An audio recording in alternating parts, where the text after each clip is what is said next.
为什么年轻人不来北京了？ Why aren't young people coming to Beijing? An article from Economic Observer pointed out that in 2015, there were 4.6 million people aged 20 to 29 in Beijing. But by 2024, that number had dropped to just 2.5 million. Over 10 years, more than 2.12 million young people have left the city, equivalent to the population of a medium-sized city. From the perspective of ordinary people, the main reason isn't that young people don't want to come, it's that even if they come, they often end up empty-handed. Job opportunities in Beijing have visibly shrunk, and career advancement has become increasingly narrow. The capital's economy is dominated by traditional central enterprise headquarters, but positions there are limited. This also squeezes the survival space for small and medium's innovative enterprises.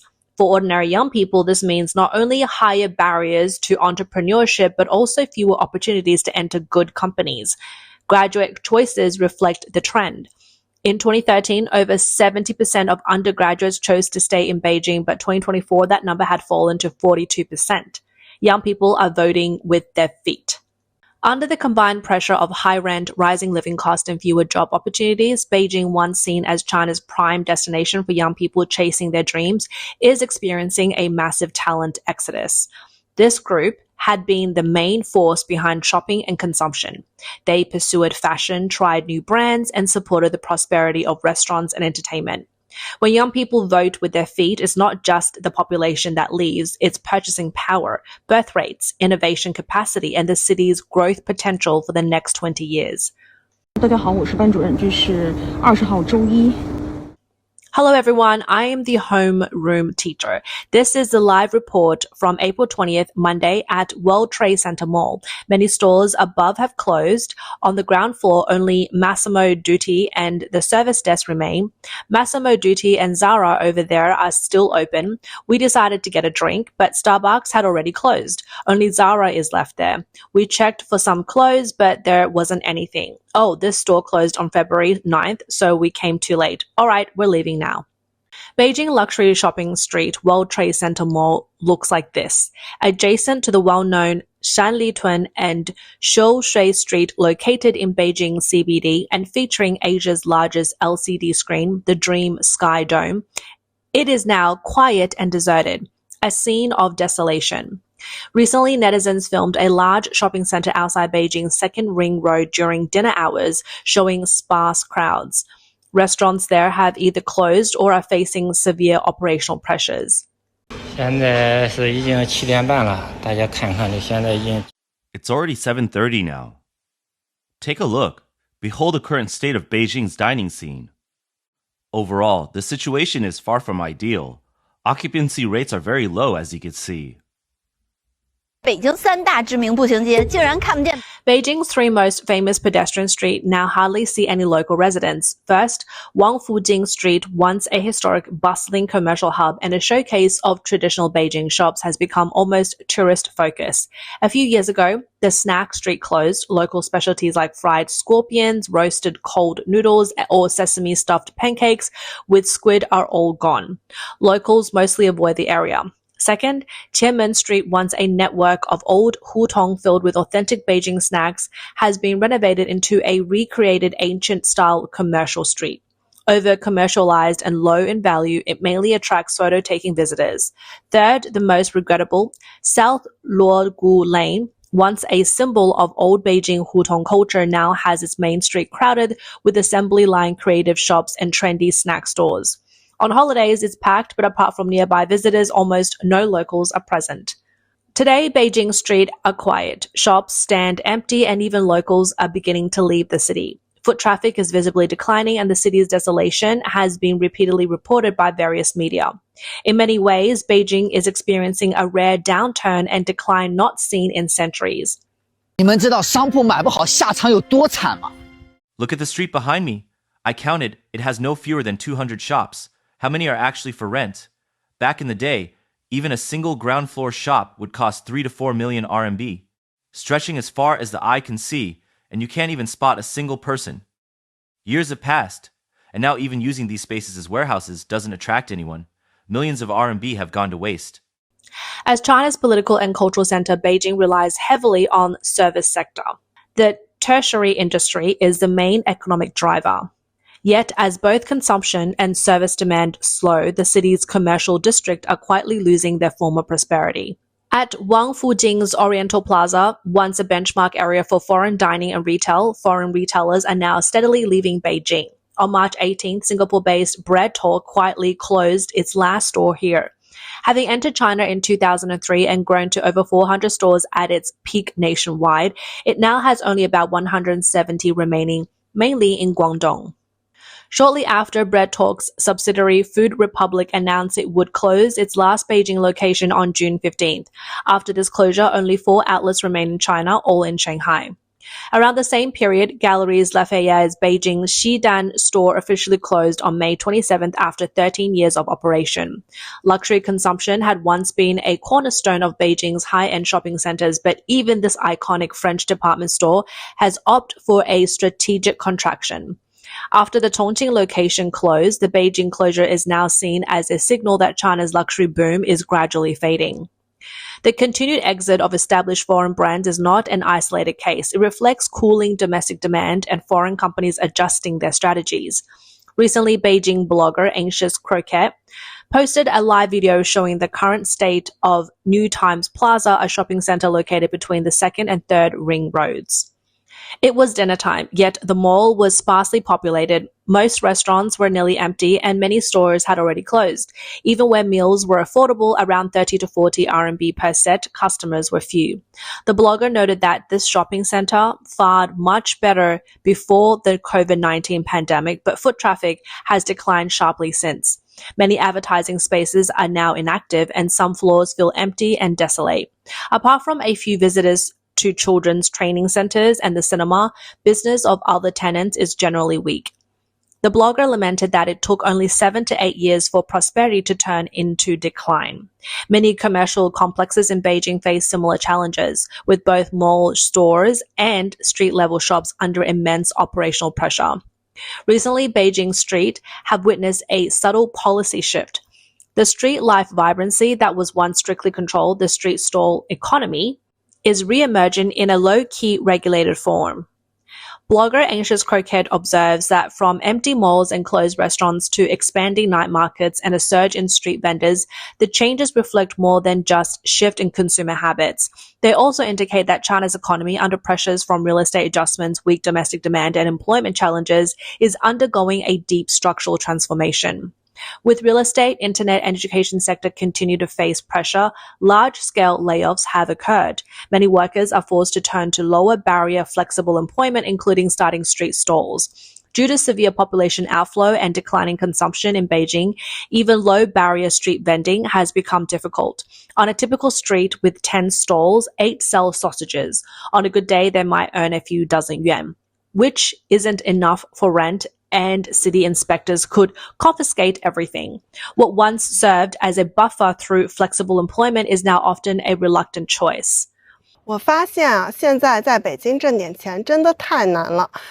I've realized it's really hard to make money in Beijing now. Nothing sells well. A friend recently spent 15,000 yuan on a course to make small pastries, over 3,000 on a tricycle, over 1,000 yuan to weld a rack, and with materials, the total came to nearly 30,000 yuan.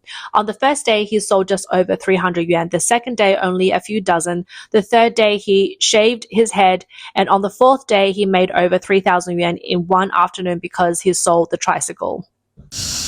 我在北京买冰粉儿。 I sell ice jelly in Beijing, and I see many friends still hesitating about whether to open a stall and what to sell. I want to say, if you already have a job, try not to fall into this trap. A single stall may not have much inventory, but your minimum investment is still at least 2,000 yuan.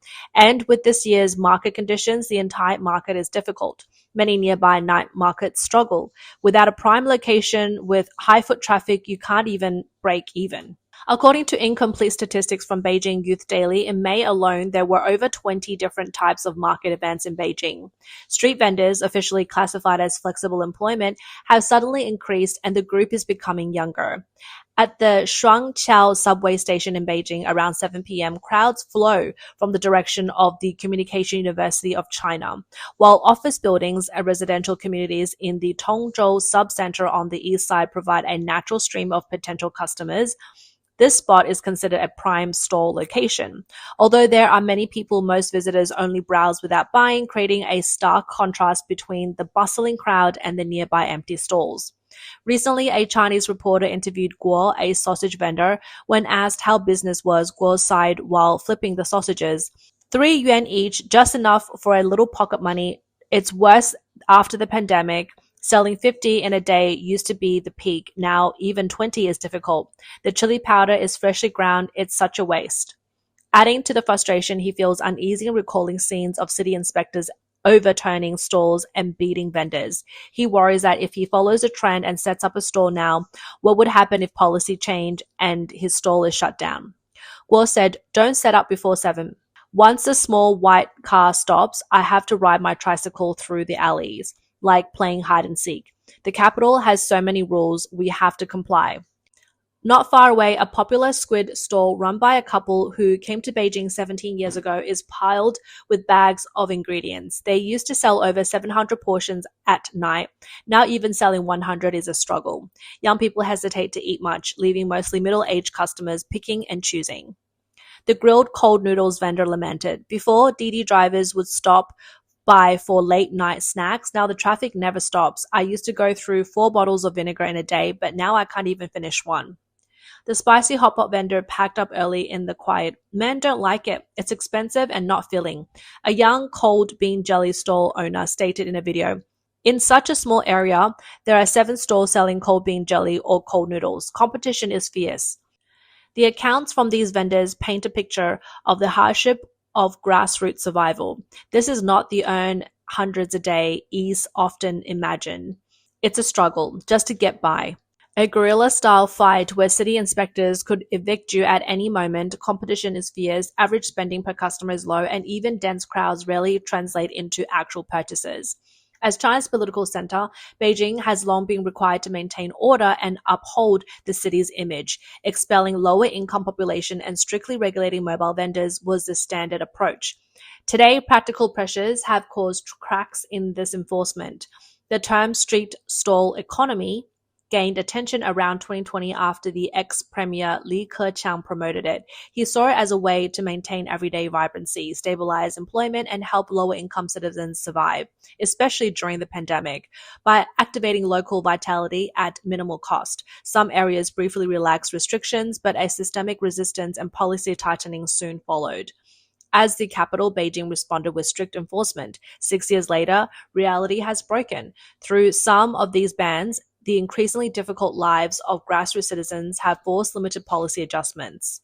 As the capital, Beijing responded with strict enforcement. 6 years later, reality has broken. Through some of these bans, the increasingly difficult lives of grassroots citizens have forced limited policy adjustments.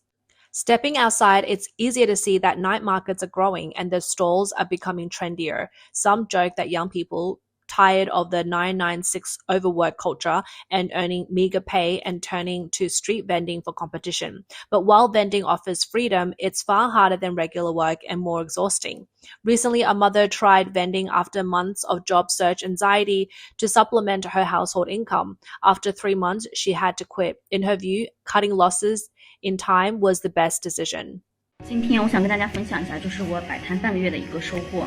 Today, I want to share what I learned after half a month of vending. Honestly, I really want to say, if you have a stable job, don't quit it lightly to start vending. You may have seen online claims about how profitable street vending is, making hundreds or even thousands a day. But once you actually step into it, you realize it's not that easy or simple. The path is tough. You can see that many people are vending along the entire street, but very few are truly making money. Most people struggle blindly, earning just enough to cover household expenses. It's not the huge profit people online claim. For me, the reason I tried vending was because I needed to care for my child. As a mother, it's hard to find flexible work. After my half-month experience, I found this path very hard. You get physically exhausted, can't care for your child properly, and ultimately don't earn money. I still want to advise everyone to be very cautious. The street stall economy is expanding rapidly, raising concerns among brick-and-mortar merchants that their already struggling business will be further diverted. A merchant complained, the mall setting up these market isn't necessarily good for some businesses. You've probably seen those notebook or grain stalls. They operate all day, mostly in the central atrium, the most visible spot, attracting a lot of people. But the problem is there are already so many stalls inside the mall. Why introduce a bunch of temporary stalls? Often these stalls are even busier than the neighboring shops. Is that really fair for merchants who have been paying rent all along? It seems the mall isn't just selling goods, it's trying to make the place livelier. But does this liveliness help the mall or hurt the original businesses? What do you think? In recent years, first-tier cities like Beijing, Shanghai, and Shenzhen have gradually relaxed restrictions on streets vending, bringing the street stall economy back into public view. On the surface, this appears to provide a flexible space to address employment challenges and ease public pressure. In reality, however, the policy reflects a deepening economic strain. Street vending is essentially the most basic form of economic activity, typically emerging when society lacks stable employment and industries cannot absorb labor. Its resurgence in the most developed cities suggests that China's economy is reaching its limits. With traditional growth paths failing, industrial upgrading and job creation lagging, and the government forced to revert to lowest tier approaches to maintain social stability. What's more concerning is that the Chinese communist regime response to the economic difficulties facing young people remains superficial. Official rhetoric emphasizes flexible employment and entrepreneurship and innovation, but structural problems, soaring housing prices, heavy educational and medical burdens, and job losses from industrial relocation are ignored. These are the real reasons young people struggle. Street vending does not resolve these deeper contradictions. It merely masks the issue in the temporary bustle of the streets. While the government loudly proclaims stabilizing employment, it lacks meaningful policy reform and protection, forcing youth to survive in the most precarious economic arrangements.